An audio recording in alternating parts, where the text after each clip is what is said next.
For a long time, when Jesus began his public ministry, he began to make some changes to the laws.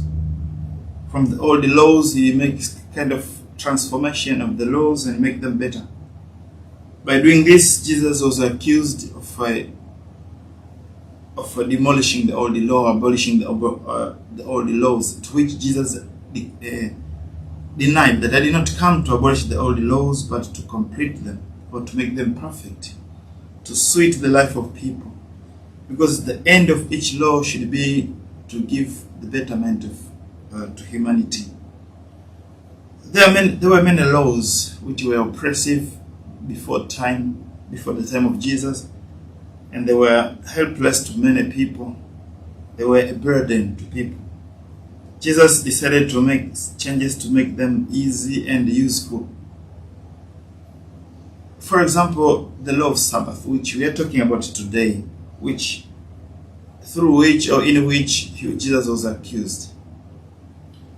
Sabbath day was, according to the Jewish laws, it was reserved for the worshipping God, which was not bad. But for them, there was no connection between observing the law and the love, which God himself is teaching about love. Because if the law does not serve the purpose for the love of humanity, this law loses its taste or its meaning. So, when the Sabbath law denied to do any work, even the work of doing something good, Jesus said this law is useless or helpless.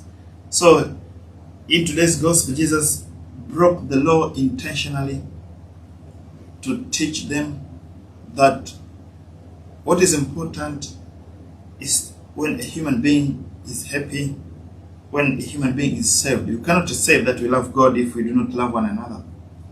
The one way of serving our Lord is to love people and to save them. This is what he did. Someone had a withered hand, disabled. He was suffering, maybe he was in need. And for the Pharisees, they did not care whether someone was in need or not. For them, it's just observing the laws. You can't say, I observe the law when someone is not well or is suffering.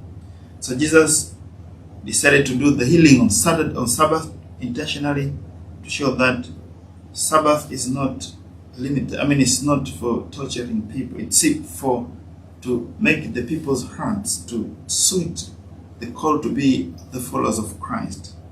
So, by healing this man, Jesus was in trouble with the Jewish leaders.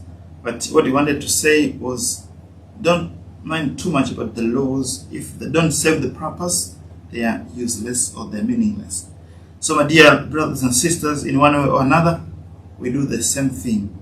We create our own laws which keeps us away from God. We make a lot of excuses of not helping others, not being kind, because we are busy, we are in a hurry, we are going to do this or that, and leaving people who are in need.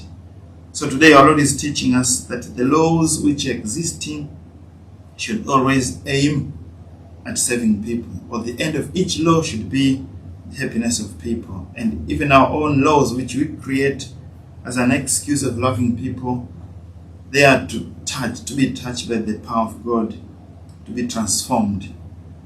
Like what happened today, people may blame, people may accuse us because of what we do, but if it is saving people's life and it reflects the love of God, that law is always correct and